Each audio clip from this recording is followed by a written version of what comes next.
Alright, what's up guys? Welcome back to another mid-core deck profile. And so I need to preface this video with something before we really get into it. Because yes, it's Chronomaly. Yes, it didn't do it. I don't even want to say it didn't do anything. Okay, so this is once again, I'm showing you the Friday build. Because the Wednesday build tends to be more of like a test build to see what the deck does and whether or not my test hands did anything when I was deck building, right? And so Wednesday was more of a pure version, and then I moved on to like an artifact version for very specific reasons of why I think those two things work. Then after the Friday, I think there was an even better build that could be done, but what I'm about to talk about kind of pushes back the potential for me to ever do that, pushes back the potential for me to do that deck in the future, right? So there's always an understanding that when you play rogue trash and try and make it somewhat playable, right? Because for me, it's just trying to catch up on the past, right?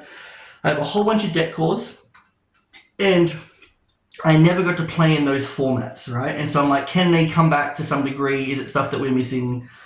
I'm not a great deck builder, but the stuff that I put together can work, does do what it wants to do, but the power level is just not there. It's just not keeping up with the current format, which is really my hypothesis, right? Can anything come back and with the new support, with new cards and stuff like that, be as good as it was back then today? Chronomaly apparently was good back in the day, but any list that I saw was kind of off. But so the issue that I'm having at the moment isn't so much just playing terrible jank.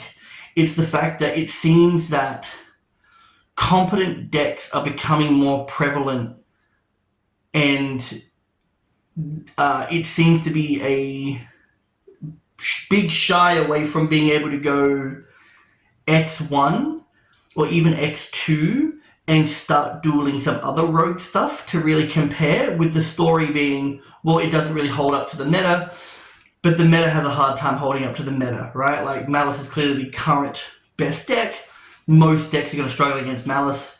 If you don't have an out to detonator, you probably have a problem against Risey or 2, right? Blue Eyes Endboard is kind of oppressive. If you can get rid of True Light, if you have a way of doing that, you're normally pretty good. But you know what I mean? So and more decks are appearing like that, like Cyburst just got support. Regenesis seems quite low rarity and only works off of quite a good stat of 2500. So it seems, so I'm having this issue at the moment where I'm dueling good stuff even in the last round of a tournament when I've lost everything. Like for instance, I dueled like Cyburst pile, it's 40 cards, but you know, Cyburst extend because the backup Agnista and all that stuff got added back, and they've got the AI contact or whatever it is. So that's become more consistent than Malice. You know, I dueled Malice in the last round last week, which is crazy. You know, I understand that the set hadn't been released yet, but still dueling Malice in the final round, in the last round of only winning one. I think I was 1-2 and dueled Malice in round 4. Like that's, unless I'm getting paired up a lot, which I know that I do, I think my big struggle at the moment is getting past the fact that I'm dueling good stuff and good players even in the last rounds, because other good stuff is beating that as well, because there's just too much good stuff. So I do think in the near future, and I don't want it just to turn into like Fiendsmith slop or like Primite slop or whatever like that, you know what I mean? I want there to be some cohesion or some real like synergy with the deck if I'm choosing it, without it just being like Fiendsmith. It was just plain Fiendsmith and the other engine had nothing to do with it. So I do have to be a bit more selective with what I want to play, but this is something that I want to play for a while, because they always look kind of funny to me. But yeah, so we'll get into it. I will say the deck did what I wanted it to do. Wednesday not so much. Wednesday was more of a pure build, and it does have a couple locks in the deck that are the most unique locks I've seen in this game. If you know the deck to any capacity, you know what I'm talking about. But there's just issues inherently with it where it seems like it only really wants to play pure. Pairing with artifacts gets around it to a degree, but once again, then you're kind of at the whim of your opponent unless you can activate your artifacts yourself, which there is a way to do it, a couple ways to do it, but that just comes down to how consistent you want the deck, right? And so I would say that the deck is decently consistent. I was making it to 4s, I was making it to 5s, or a link 2 and a 4, or a link 2 and a 5, setting a couple cards. It's just that sometimes it's decently resilient. Like I'd say, like 8 out of 10 hands had extension, 9 out of 10 hands could start playing. 2 hand traps it's played through, that was pretty good. Still got to a 4 and a 5.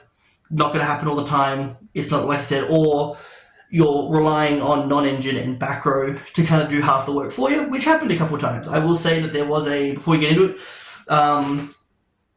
there was a duel with Regenesis that I feel like I should have won both rounds, but I was I got skill drained, and I just couldn't do anything. And then the Regenesis cards tribute themselves to cost, which means then they can start bouncing all your stuff back. So they can play under skill drain. I could not play under skill drain, but at the same time, I lost to a floodgate more than the deck because I had a pretty commanding lead in both duels, which is kind of crazy because I wasn't expecting that. Once again, Regenesis just came out, and Chronomaly is 9 years old, 12 years old. I think some of those deck lists were from. So it's a 12-year-old archetype. 2014 nebra just came out, I think. So there you go. Yeah. So we'll get into it, and so we'll go through the starters of, so this is Chronomaly Guardian Knot. I only played one of this on Wednesday, but then realized it's actually pretty good. So when it's normal, this is a big issue as well. A lot of them are just on normal summon, but then again, it's an older deck, so you have to kind of play with that as you will. Try to bring this new old stuff forward. You do fall under the whim of, it was a different speed back then, and we are too spoiled now, where it's like everything happens whenever you want it to happen, and you just go forever. So you summon it, and then you can summon another Chronomaly from hand, and then this monster becomes the level of what you summoned, which is really cool because sometimes you open up Maui in this, and you can bait an Imperm, and then summon the Maui anyway, and then you've got like a Link 2 at least. So this is the support. This is Nebra Disc. Apparently I don't own it. So this one here adds any Chronomaly card when it's normal except for itself, right? And then it's in the graveyard. You control only Chronomalys. Right? You have to have minimum 1, I think. Yeah, minimum 1. So you have to have a Chronomaly on board to summon this back, but you cannot activate cards or effects during the turn you activate this effect except for Chronomaly cards. End effects, because there's a continuous, right? So that means that if you activate like a pot, and this is in graveyard, you cannot activate this anymore. If you activate it first, you can't activate pot. A pot. So like not even like another archetype or anything like that, not another monster. Just cards in general, but it's only for the summon back. So it's surprisingly easy to work around when you're not just relying on Chronomalys, but at the same time, it's still crazy. 3 Magellan Globe is like another starter. You tribute it to summon a Chronomaly from deck, and then also you can banish one when it's in graveyard. Not the turn it's sent there. Once again, that would be like if all this stuff was errated for the current day, I think it would all be pretty broken stuff, but. So you can banish a Chronomaly and add it back to hand, but just not the turn that it's sent there, which means you can't foolish it, add it back, get it started that way. It kind of sucks. And then there's Tusper Rocket, more of an extender, less of a. This is it's like the one card that activates on special. It'll dump a Chronomaly and target. It's funny because it dumps for cost. It dumps and targets for cost, which is really, really funny because of how old this card is. And yet it was doing that, because I think of like Neptibus and be like, man, Neptibus is broken. But this card does it. The issue is it doesn't really have any good targets. Because you can send Magello, sure, but then you can't add it back to hand. You can send Nebradis, but then you can't activate anything else if you want to summon it back. So it guarantees a 4 on its own. And that's kind of funny. But yeah, then so when you do that, it'll augment, it'll lose attack. The thing that you target loses attack to the level rank of the monster sent to the graveyard times 200. You can send stuff from the extra deck. And then if whatever is Xyz summoned using this, it can make up to 2 attacks on monsters per turn, which is pretty cool. It's cards like this which makes me think the other build could be better. Then there's 3 of the Maui, whatever. If you control face-up Chronomaly, once again, it's very name-heavy. You can do special on this card's hand. Doesn't, in face-up defense mission, it doesn't activate, and it's not once per turn, which means you have one thing on board, you can summon 2, go into a 5. And then the 1 Ankabaro. So it protects your Chronomalys from destruction by sending it to the grave. Then you can summon it back by paying 1,000, but then you cannot summon. So you can't special summon except for Chronomalys the turn this activates. So if you special summon beforehand, can't activate it. When you activate it, you can't special summon afterwards. It's really dumb that they're this turn effects, but once again, slower game board. But during the end phase, it acts like a spirit monster and comes back to hand. So you can like protect your stuff every turn if you keep going, because you just pay the 1,000 bring it back to hand, and then protect again. Which, it's cool. Like, the idea is cool. And then it's 2 Crystal Skull. This is just a search, but you do need to have a face-up Chronomaly monster, which is why it can't be played at more than 2, I reckon, because it's like okay to see, but you will brick on them. Because like unfortunately, because everything is a normal summon except for Maui. Because everything's a normal summon except for Maui. If you open 2, because you played 3 or whatever, you can normal summon it and then search. But then you don't really have anywhere to go from there. But it doesn't lock you, so it's alright. Golden Jet, this wasn't played on Wednesday, but it increases the levels of all your Chronomaly monsters by 1. That's cool. So that turns this. You open this and this. I did see some lists playing this at 3, but once again, older time, so you wouldn't really play it at 3. But it was like normal summon the Knot, special this. He becomes a 4. You to activate this. If they do negate this, you can't go into a 5. You go into a 4 anyway, and then you've got that. And then 1 Tuller Guardian. He just special summons himself. Gives it a face-up spell card, field spell. But you can only control 1 of him, hence why I'm only playing 1. But in theory, you could play more if you had like Maui and other level 5 extenders, because you could summon them, exease them off, or link them off, then summon another one. This is why I think there's a whole other build that you could do here. That I wouldn't mind trying out at some point, but I think the engine's just a little slow.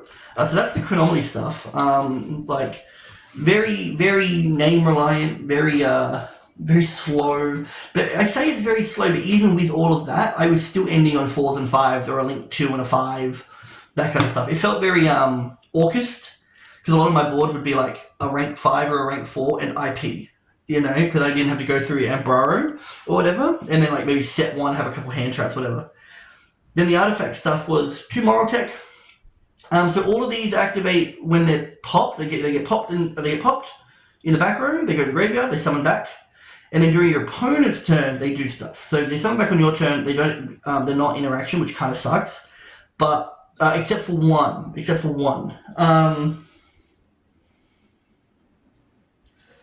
So he pops a face-up card. This will summon back an artifact from grave, but then you're locked into artifacts for the rest of the turn. There is lines where you give this to your opponent because it's a mandatory effect. I think all the artifacts are mandatory, which is pretty funny, which isn't great because it also sets off talents, but whatever. But yeah, and so they're all mandatory. So people are locking people with this. There's a rank 5. Requires a bit of setup, but if you have this engraved, you go into the rank 5, you can summon it to your opponent's side. And because it's the opponent's turn, as in my turn, they can't summon anything. But that just stops like Bestials and Nib and stuff like that. Which isn't bad. It's not bad. Then it leaves them with a random thing on their board, level 5 Light Fairy. Aegis, when special during your opponent's turn, your artifact can't be targeted or destroyed by your opponent's card effects to the end of the turn. This is cool as well, because it just kind of keeps you alive. Lancia, everyone knows what Lancia does, that's the banished one. This one here stops your artifacts from being targeted by battle. No, this is also during your opponent's turn. Catechus, during your opponent's turn, every time an artifact's summoned, draw 1 card. Nice, probably not needed, unless you play it at more, but then you really do need control of popping your own artifacts. Because if you don't, you're not getting these draws as often as you think. And then Beagle Tech. Beagle Tech will destroy up to 2 cards you control. So there are lines through like where you set a couple and like a Sanctum or like a Trap Trick to summon this guy out, so you can pop your other 2 when you want to. Because also no one wants per turn, so you set 2 Moral Tech. And then it will still go off twice. That's the artifact lineup. That's the monsters at least. No real complaints. I just, you know, they're just, once again, just a bit slow. Then hand traps, monsters, Boldrake, Drill Worm, Magna, just big bodies, free roll, just ways to kind of stay alive and interact with your opponent, right? So this was a 60 card build, so this was fine. I saw a hand trap in every hand. I don't think other than one. I think there was one hand where I opened 3 artifact ignitions, a called by, and something I couldn't summon or something like that. And so that there was like the one bricked hand I had for the day. It's just that it's just not a very resilient deck. It's just a bit slow. For spells, artifact ignition. This thing's cool. So it's an MST. If you have an artifact monster in your deck, target 1 spell trap card on the field, destroy that target, and if you do, set 1 artifact monster from your deck to your spell and trap card zone. And then if this card is destroyed But opponent's card effect, your opponent skips their next battle phase. Once again, just ways of kind of staying alive. They feel like harpying you, but at the same time, they know you're playing artifacts. They're probably not going to play harpies. But it's still cool. It's still cool because it's a quick effect, which means you can chain it too. And it just pops anything. It just pops any spell trap. So, I don't know, it's an MST that can get you to setting artifacts as well for follow-up or whatever. Just depending. Like, it might be playable in K9, but that engine already looked quite big, so I don't know. And then 3 of the field spell. I was only playing 1 on the Wednesday. But it banishes the Chronomaly monster, target a Chronomaly monster to go over the same level as the banished one, and then special summon it. So it's a little bit of an extension to bring stuff back. Really good if you don't have to go through the nebra disc. It gets the nebra disc lock. Chronomaly Temple. This was played at 3 on Wednesday. It was a bad idea. Because if you control no monsters, or all monsters you control a Chronomaly, you can do another normal summon by paying 500. But I was playing Nib, and Nib kind of blocked me out of continuing to play. And also you can get rid of it to activate, to be like a detached material for one of your Chronomaly Z's. And then just like 3 droplet, because you got a lot of stuff to send if you really need to. 3/7 Tachyon, consistency card, because they're all 4s, pretty much 4s and 5s. 4s, 5s, Earth, Lights, so pretty easy. Instant Fusion, Ready Fusion, called by the Traps word 2 Trick, 3 Imperm, 2 Sanctum. Sanctum's great. Sanctum's great, not even just for Lancia. I just think like Artifact Sanctum into a moral attack is just, it's nice. I don't know, I thought it was nice. Just every now and then just a simple pop is all you need, right? A simple pop of a face-up card. Little slow in the sense of like you have to summon it, then it activates on a new chain, so you can't like chain it to like continuous traps or field spells that are already like that activate on activation. But you can go from there. So that's the main deck, and then the extra is a giant hand. It's a 4. It's an Earth, so it is a 7th Tachyon target. It's a monster negate on field, target monster effect negate whilst he's face up, and the thing that you target and negate can't change battle position. Chateau Huyuk, he during either player's turn, so he is a quick effect, just doesn't say it. He can you detach material and turn one of your opponent's monsters to 0 attack. And then during your turn, you can tribute a Chronomaly monster, target a monster whose current attack is different than its original attack, and destroy that target. So, kind of cool. Not bad, and this is normally the thing that will get 2 attacks off Tulsa. Ragnar 0, because it does what Huyuk does, just on a quick effect level. So the popping effect, which is on your turn for Huyuk, is a quick effect for Ragnar 0, because then you've got Vamana, which will... It's a monster negate by detaching 2, but you can also, at quick effect speed, target a face-up monster in the field, and one Xyz monster or Chronomaly monster in your graveyard. That monster in the field gains half the attack of the monster in the graveyard to the end of the turn, then you attach it to this. So he constantly can have 2 materials on him over the course of multiple turns, where you should always have a turn where he has a monster negate on him, but then that gets Ragnar 0 live, or Huyuk live, if that's the way you've gone. But Huyuk can make himself live, but Ragnar 0 can do it at quick effect speed. So you can negate something, and then later on when they go again, let's say they've got like an ignition effect, you can do this, change the attack, Ragnar 0 pop. Durandal, also, it's not a negate, it alters the effect to just be pop a back row, pop on your back row, right? Which sets off your artifacts and stuff, which is also cool, because it pairs well with stuff, but it's just never really the thing you go into if Vamana is what you can go into, unless you've opened a bunch of artifacts, and normally when you open a bunch of artifacts, you're not making a 5. It's also a reload. You just put both you and your opponent the hands back into the deck and draw the same amount. And then there's Machu Mech. This is for OTKs. Because this deck can OTK out of nowhere. It can OTK out of nowhere. It can do a lot of damage all at once, and it can be quite surprising. Almost did it a few times, but then like with Bestials being special summonable and stuff like that, it kind of gets rid of the ability to like, swing in over stuff. But detach one material. Target one face monster your opponent controls, inflict damage to your opponent equal to the difference between its original attack and its current attack. And if you do this card gains attack equal to the damage inflicted, works really well with the 4. Turn to 0, do this, then you do the damage, he gains the attack, you pop, swing. That's normally enough for game. Paradise Smasher, this one was kind of funny, just two level 5, detach 2 material, you both roll a dice. Whoever rolls higher can't use activate monster effects or declare attack to the end of the next turn, and once per turn, when you roll, when dice is rolled, you can change one of those results to a 7. So you can pretty much always guarantee your opponent can't do anything for a turn or two. I should have done this more often. I was just always kind of scared of like just Veiler, because like Veiler's just not gonna it's not gonna do anything if it gets Veiler, but Vermana just does stuff on your opponent's turn. Seraph Sentry, what the fuck are they called? 7th attacking on target. Giant Red Hand, 7th attacking on target. Zeus, because most of it's Xyz. We play the IP, came out a lot, SP, not as often because normally they got rid of my Vermana or my random body, and then it couldn't happen, or they just went to battle and just like whatever. Dagda, because if you do just have if you want access to your, like if you have a way to pop your back row through like Artifact Ignition, you can just go into this and set Moral Attack, and then you've got like another bit of disruption. Because there are times we can go like both IP and Dagda, set Ignition, and be able to pop and all that, which is neato. And then just the one Gilshia, the D-Knight as your instant fusion and ready fusion target. On Wednesday I wasn't playing the 7th Tachyon stuff, so there's a lot more like random 4s and 5s in here. I think Typhon was in here, and I swapped out the Paradise Smasher was originally Carbonala as a level 4 instant fusion, ready fusion target. Just for ways of extension, it's just nice. Comes up, I think I had to use them both in one turn and went into an IP, I think, at one point, and that was pretty funny. And then extra deck, Change Heart, Arby's, the other 2 Lanciers, because Malice does exist. The 3 Full Art, I have a playset of this now, but that Full Art still looks funny. 3 Econ, because I love it.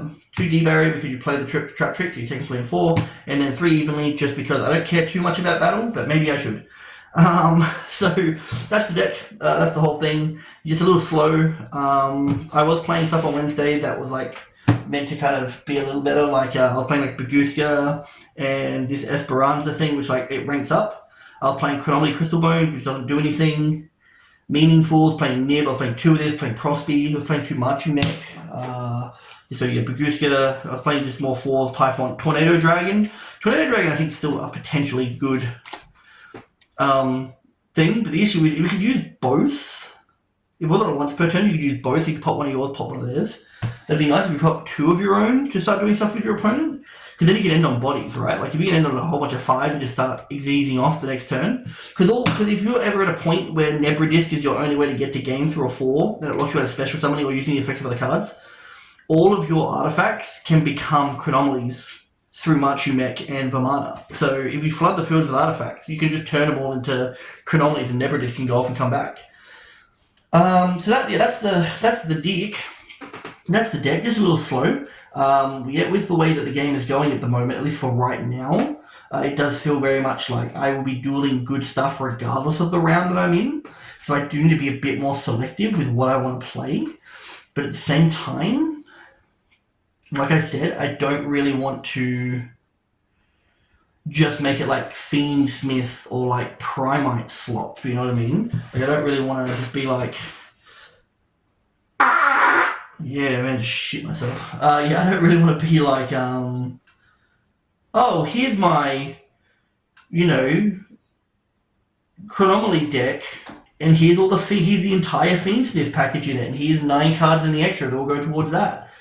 Ooh, I never suffered from the Nebra Disc lock because I never bothered to, because Dump, Engraver, Add Tract is just 10 times better than trying to play around Nebra Disc or anything like that. Not saying that you should have to play around your own cards, but definitely like if you're looking for like consistency and playthrough, like the bit like resilience in a deck, going with an entirely different engine that doesn't actually synergize is just a bit of a bullshit take in my mind. Like it's not real. Like if you're playing. I think Jesse Cotton just did it, where he played Toad Turbo and Harpies and made it meta, but he just put it for Primite. If Double Drill Beam is in rotation, no deck is getting over Double Drill Beam. The fact that Harpies Lady is a normal monster doesn't matter anymore, because you sit on some bodies to whatever, but as long as you time that Primite Drill Beam right, you just get to keep looping that over and over. Very few decks can deal with a Banish Negate at quick effect speed that comes back every turn. Yeah, so I'm gonna make a whole video about all that crap and how it's just like it's not real deck building. if there's no real synergy. And I get that there's synergy because it's like, oh, Primite and normal monsters. But just because the Primite cards are broken doesn't necessarily mean that you've made a good deck because you've just chucked it in a terrible, terrible core. But yeah, so that ideally I just don't want to do that. I just want to do some interesting stuff and find some cool synergies. Like there's a deck I want to do with Clear World, and it runs the Fiendsmith stuff, but it's so you can go through Area Leader and the Unchained stuff to get the Clear World Phantom back into your hand, because Clear World Phantom gets both your spell cards. So therefore, Fiendsmith Engraver just becomes a starter, not a I'm going to end on Caesar, right? So that's my issue with a lot of this stuff. Anyway, that's a whole different video. But yeah, so that's the deck. Don't bother commenting because this deck was terrible. I don't want to say it was terrible. It's just slow. Like it did what I wanted it to do, but it's a little slow to really kind of get going. Not even get going. I was ending on 4s and 5s. I was ending on interaction every single time. It's just that it was too easy to play around. It wasn't very layered, and every card's just really, really powerful at the moment. So you know, even though the deck technically played through an Ultimate Slayer in set 4, couldn't play through a Skill Drain. But a lot of decks can't. So I don't know. You can look at this and say it's terrible because it is, but I think it's definitely just needs to be updated for the current time and speed of the game, and it's probably not the worst, but it was cool to play. It was cool to play. Anyway, I should rate this stuff. I should bring in a rating system. I give it 2 out of 6 petite moths, and I'll see you next time.